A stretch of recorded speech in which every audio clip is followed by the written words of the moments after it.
So hello and welcome to our channel सुपी correction. आज हम लोग बात करने वाले हैं पॉलिनोमियल्स के बारे में। ये 9th और 10th के लिए बहुत ही इंपॉर्टेंट चैप्टर है अलजेब्रा का, और इसमें हम लोग जानते हैं पॉलिनोमियल के बारे में, अलजेब्रिक एक्सप्रेशंस क्या होती हैं और इक्वेशंस क्या होती हैं। तो ये मैंने पहले से लिख दिया ताकि आपका टाइम भी बचे और वीडियो भी लेंदी ना हो, इसलिए इसको लिख दिया गया है कि एक्सप्रेशंस में और इक्वेशंस में डिफरेंस क्या होता है। देखिए अलजेब्रिक में पॉलिनोमियल में एक एक्सप्रेशंस होती हैं और इक्वेशन होती हैं, ठीक है। तो एक्सप्रेशंस के हम काइंड पे आते हैं। अगर हम काइंड पे आए कि एक्सप्रेशंस कितनी टाइप की होती हैं पॉलिनोमियल में, तो और उन्हें पहचानेंगे कैसे कि वो किस तरह के, तो पता लगाने के लिए क्या करते हैं, जो एक्सप्रेशंस होती हैं तो सबसे पहली जो अलजेब्रिक एक्सप्रेशंस आती है वो होती है मोनोमियल्स। अब मोनोमियल्स के लिए मैंने यहाँ लिख दिया कि हम कैसे पहचानेंगे किसी इक्वेशन को, एक्सप्रेशन को सॉरी, कि वो मोनोमियल है। तो उसमें हम ये देखेंगे कि कितने टर्म है, टर्म का मतलब उसमें कितने पद है। हिंदी मीडियम के लिए देखा जाए तो एक पदी बहुपद इसको बोलते हैं। जो एक्सप्रेशन केवल एक टर्म कंटेन करेगी, जिसमें एक पद होगा, वो क्या कहलाएगी, मोनोमियल। तो expression contains only one term is called monomial, ठीक है। तो इसी तरह देखिए 3x है, 2x है, 2/3 एक्सेट्रा। फिर आती है बात बाइनोमियल की। तो नाम से ही क्लियर है एकदम, बाइनोमियल मतलब containing only to terms, 2x + 3 है ना, 3/2 y + 2 एक्सेट्रा, इस तरह की चीजें। अब ट्राइनोमियल की बात है तो एक एक्सप्रेशन जो तीन टर्म कंटेन करती है वो ट्राइनोमियल है, ठीक है। अभी ये हो गई, लेकिन अब बात आती है इक्वेशंस के लिए। तो जो इक्वेशंस होती है अलजेब्रिक इक्वेशंस, उनमें डिग्री हम सबसे पहले जानेंगे। एक चीज होती है डिग्री किसी इक्वेशन की। तो डिग्री क्या होती है, अगर कोई अलजेब्रिक एक्सप्रेशन लिखी है तो उसकी डिग्री किस तरह फाइंड आउट की जाती है। तो डिग्री क्या होती है, किसी इक्वेशन की हाईएस्ट पावर जो है वो डिग्री कहलाती है। मतलब किसी कोई समीकरण दिया गया है अगर, तो उसमें जो हाईएस्ट पावर होगी, महत्तम पावर, वो कहलाती है उसकी डिग्री। तो यहाँ पे एग्जांपल मैंने लिया, जैसे मान लीजिए 3x⁴ + 2x³ + 3x + 4 है, तो यहाँ पे इसकी डिग्री क्या है इस इक्वेशन की, 4, ठीक है। तो highest power is known as degree. अब इक्वेशंस में सबसे पहले जो आता है वो आता है लीनियर इक्वेशन, है ना। तो हम लोग देखते हैं लीनियर इक्वेशन क्या होती है। इक्वेशन हैविंग डिग्री 1, जिस इक्वेशन, अभी यहाँ पे टर्म पे चल रहा था मामला, यहाँ पे डिग्री पे डिपेंडेंट हो जाता है इक्वेशंस के लिए। जिस इक्वेशन की डिग्री 1 है वो जनरली क्या कहलाती है, लीनियर इक्वेशन। अब उसका जनरल फॉर्म क्या होता है, ax + b, जहाँ a और b क्या है, कांस्टेंट है, और x क्या है, वो 0 के इक्वल नहीं हो सकता। x कोई भी स्वतंत्र चर है, x को आप कुछ भी, कोई भी उसकी इंटीजर वैल्यू रखेंगे, लेकिन जो x है वो 0 नहीं हो सकता, क्योंकि अगर x 0 हो जाएगा तो फिर वो 0 पॉलिनोमियल हो जाएगा, सॉरी कांस्टेंट पॉलिनोमियल हो जाएगा, इसलिए कुछ फायदा नहीं है, ठीक है। तो अभी इक्वेशंस के लिए हम आगे देखते हैं, क्योंकि इक्वेशंस के कई टाइप होते हैं। अभी क्वाड्रेटिक होगी, क्यूबिक होगी, और इस तरह से तो हम लोग देखते हैं। एक इंपॉर्टेंट बात ये भी है कि जो लोग लॉकडाउन में पढ़ाई नहीं कर रहे, बिल्कुल भी, और मान लीजिए जो लोग एकदम बैठ गए हैं, उनसे ये बहुत इंपॉर्टेंट बात है कि if you are not studying at this time, when you have a lot of time for studying, ठीक है, जब आपके पास इतना टाइम है पढ़ने के लिए, या अपनी स्किल्स पे काम कर सकते हैं, आपकी जो वीक पॉइंट्स हैं उस पर काम कर सकते हैं, और आप नहीं पढ़ रहे हैं, then you will regret after some time.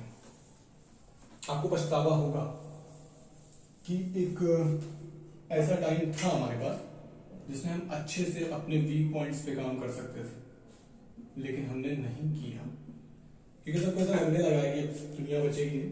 तो इस तरह वाली चीजें, पॉजिटिव वाइब्स रखिए और पढ़ाई थोड़ी थोड़ी करिए और करना स्टार्ट करिए, क्योंकि स्टूडेंट्स के लिए किसी का सोचना बाद में आता है, सबसे पहले आप खुद के बारे में सोचिए, ठीक है। और जो बाकी कॉलेजेस के काम है किसी के, वो कर लेंगे।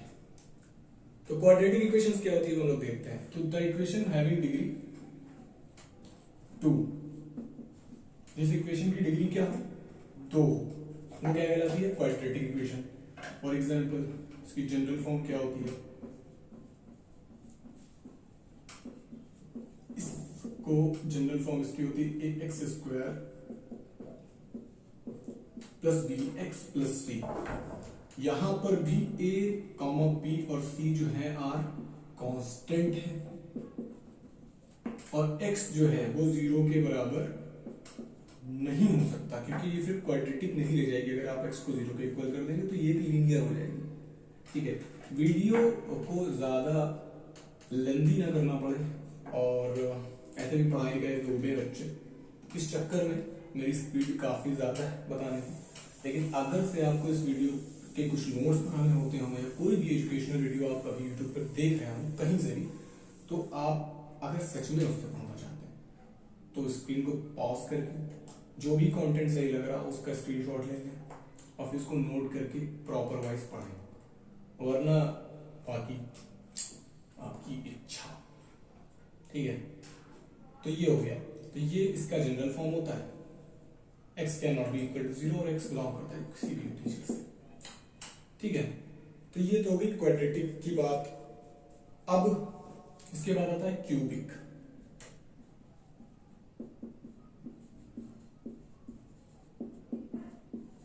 अब क्यूबिक इक्वेशन क्या होगी, जैसे वहां टर्म थे, यहाँ पे डिग्री बढ़ रही है, क्वाड्रेटिक में 2 डिग्री हो जाती है, क्यूबिक में 3 डिग्री हो जाएगी। Equation having degree 3। ठीक है, इसका जनरल फॉर्म देखते हैं यहाँ।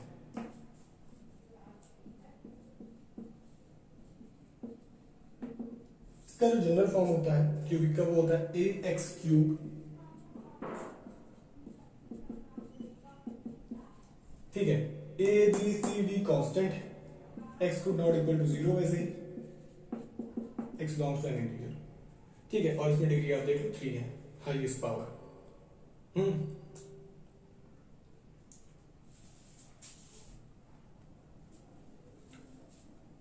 अच्छा, कुछ बच्चे शुरुआत में चैप्टर 9 से पढ़ते हैं तो उनको ये नहीं पता होता कि कोफिशिएंट क्या होता है, डिग्री क्या होता है। हिंदी मीडियम वालों के लिए घात क्या होती है ना, तो घात डिग्री को बोलते हैं। और इसी तरह डिग्री जो है हाईएस्ट पावर होती है। कोफिशिएंट क्या होता है, जैसे मान लो जैसे इक्वेशन लिखी, तो उसका कोई एग्जांपल अगर हम लें, किसी क्वाड्रेटिक इक्वेशन का एग्जांपल लें, मान लो कोई इक्वेशन लिखी है 3x² + 2x + 3, तो अगर हम कहें x² का कोफिशिएंट क्या है, तो उसमें जो मल्टीपल होता है, वेरिएबल का मल्टीपल जो कांस्टेंट होता है वही उसका कोफिशिएंट होता है। ठीक है, गुणांक हिंदी मीडियम वालों के लिए। तो यहाँ पे इसका कोफिशिएंट क्या है, कोफिशिएंट है 3, और साइन के साथ लेंगे, अगर यहाँ माइनस होता तो माइनस लेते, -3। तो ये बात समझ लीजिए यहीं पे, ये बड़ी चीज नहीं है, ये छोटी सी एक बात है, तो इसलिए ज्यादा अलग से उसको नहीं सेपरेटली बताया कि जो कोफिशिएंट होता है वो क्या होता है, मल्टीपल ऑफ वेरिएबल, जो भी कांस्टेंट होगा वो उसका कोफिशिएंट होता है। ठीक है, इसके बाद जो हेडिंग है वो आप हेडिंग करिए वैल्यू ऑफ अ पॉलिनोमियल। ठीक है,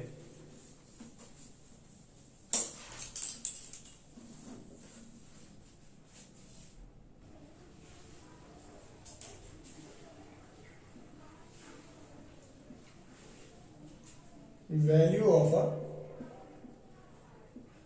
पॉलिनोमियल, मतलब कई क्वेश्चन इसमें वैरायटी ऑफ क्वेश्चन किस तरह आते हैं, यदि आपने जान लिया कि यहाँ कोई क्वेश्चन किस तरह देख के पहचानेंगे, लेकिन वैल्यू कैसे निकालते हैं। जैसे कि आपको कोई क्वेश्चन दी गई, मान लो कि px कोई पॉलिनोमियल है। ठीक है, क्या है, 5x³ - 2x² और +3x - 2, ये एक पॉलिनोमियल आपको गिवन है, सिंपल सा। अब कह रहे हैं find the value of this polynomial at, find the value at x = 1, यानी कि इस पॉलिनोमियल में या इस पॉलिनोमियल की x = 1 पे हमें वैल्यू फाइंड करनी है। तो ये बिल्कुल सिंपल सा काम है, हमें जहां पर x दिया गया है वहां पर हम 1 पुट कर देंगे और हमें वैल्यूज मिल जाएंगी। तो अगर हमने यहाँ पे x है वहां पे 1 पुट कर दिया, तो यहाँ एक्सप्रेशन में भी क्या करेंगे, हर जगह 1 पुट करेंगे।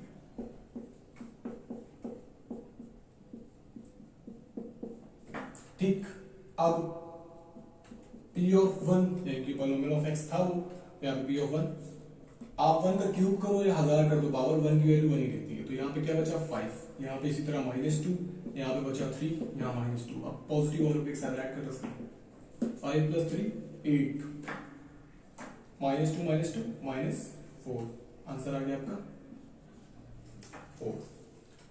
तो इस तरह से किसी भी, मान लीजिए क्यूबिक था, अगर कोई क्वाड्रेटिक दिया होता है या लीनियर दिया होता, कह रहा था find the value of at जो भी x की पावर दिया होता, तो वो बड़ा इजीली हम फाइंड कर सकते हैं, बड़ा इजीली डिफाइन कर सकते हैं, कोई प्रॉब्लम वाली बात नहीं है उसमें। ठीक है, अब इससे ज्यादा जो इंपॉर्टेंट बात होती है वो होती है जीरोस ऑफ पॉलिनोमियल क्या होते हैं। हम कभी कभी जीरोस पढ़ते हैं, उसको रूट्स भी पढ़ते हैं। ठीक है, तो रूट्स या जीरोस क्या होते हैं पॉलिनोमियल के, ये आप नोट कर सकते हैं। ठीक है, जो भी आपको इंपॉर्टेंट लगता है या आप स्टडी कर रहे हो तो आप पॉज करके नोट जरूर कर लें उसे। जीरोस ऑफ पॉलिनोमियल क्या होते हैं?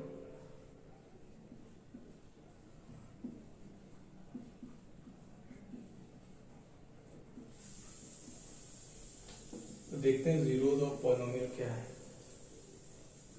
अगर कोई रियल नंबर है, मान लीजिए a, इफ कोई रियल नंबर a है, वो अगर किसी पॉलिनोमियल px का, ठीक है, जीरो होगा, कब होगा? एक रियल नंबर a किसी पॉलिनोमियल px का जीरो तब होगा जब वो p ऑफ a की वैल्यू जीरो कर देगा।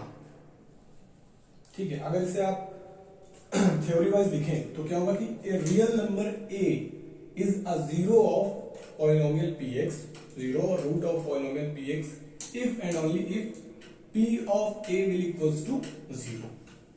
आई बात समझ? इसका एक एग्जांपल देखिए, जैसे मान लीजिए कह रहा है कि चेक करना है कि x is equal to 2 is a zero और रूट ऑफ, ठीक है, zero of p of x polynomial. अब देखिए, हमें वही सिंपल काम करना, फाइंड द वैल्यू जहां करते थे वहां पर अगर हमने p ऑफ a को रखा यानी x इक्वल टू जो दिया उसे पुट किया और अगर वैल्यू जीरो आ गई पॉलिनोमियल की तो इसका मतलब वो इसका एक जीरो है यानी इसका एक रूट है, तो हम सिंपली उसकी वैल्यू पुट कर देते हैं। p ऑफ 2 पुट किया हमने यहाँ पे क्योंकि हमने 2 गिवन था। अब जब हमने 2 पुट किया तो इसका क्यूब किया, इसकी वैल्यू भी पुट की 2 प्लस 11 2 माइनस 6। ठीक है, अब p ऑफ 2 की वैल्यू क्या है, इसका क्यूब कर देंगे। 2 का क्यूब क्या होता है 8, सिंपली यहां पे 6 है मल्टीप्लाई विद 4 प्लस 11 2 22 माइनस 6। अभी ये वैल्यूज आ जाएंगी 8 माइनस 24 प्लस 22 माइनस 6। ठीक है, अब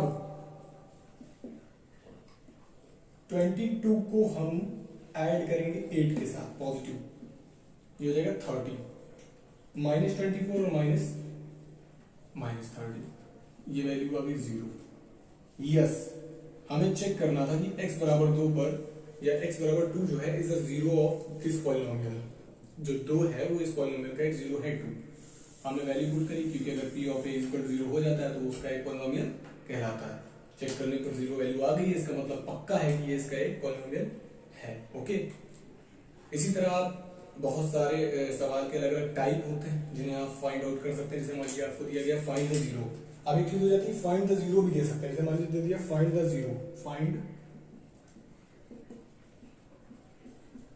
द जीरो, है ना, किसकी जीरो फाइंड करने हैं? p ऑफ x दिया है आपको x माइनस 4। अगर इस तरह का क्वेश्चन दिया है, लीनियर दे दिया फाइंड द जीरो, तो हम लोग क्या करते हैं p ऑफ x को जीरो कर देते हैं। p ऑफ x को जीरो के इक्वल पुट करके इसको उधर भेजते हैं तो माइनस का साइन पॉजिटिव हो जाता है, x इक्वल टू 4 आ गया, तो बेसिक है ना। तो ये इसका जीरो हो गया, आप रख के पुट करके वैल्यू देख लो, अब जीरो आ जाएगी। 4 यहाँ पुट करेंगे, 4 से 4 कैंसिल, जीरो हो जाएगा px। आ रही आसान है, इस तरह से करते हैं। कई बार क्या होता है कि क्वेश्चन में बड़ी वैरायटी आ जाती है, जैसे कि मान लीजिए कभी कभी देते हैं कि इफ x इक्वल्स टू ये वैल्यू है, कोई वैल्यू दे देते हैं और कोई एक्सप्रेशन दे देते हैं पॉलिनोमियल की जिसमें कोई कांस्टेंट छुपा होता है मल्टीप्लाई में किसी कांस्टेंट के साथ ही, और कहते हैं कि उसकी वैल्यू फाइंड करिए। जैसे यहाँ पे क्वेश्चन है, देखिए कि if x is equals to 2 is the zero of px,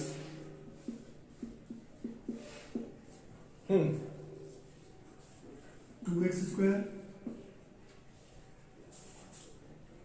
minus 3x plus 7k। तब कह रहे हैं find the value of k। अगर x इक्वल टू 2 इसका एक जीरो है तो हमें वैल्यू फाइंड करनी है k की, तो हम लोग क्या करते हैं, हमने बताया था P of 2 will equals to 0. तो 2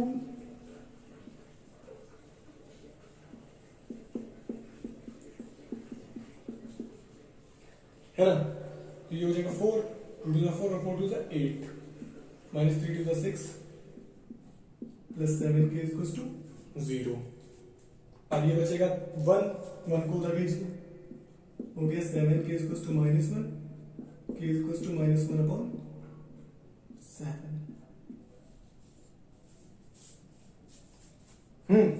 अच्छे से समझ में आया होगा शायद ही, आई होप कि अच्छे से समझ में आया हो, इसे नोट कर सकते हैं. Thank you so much for watching. Please like, comment and subscribe the channel.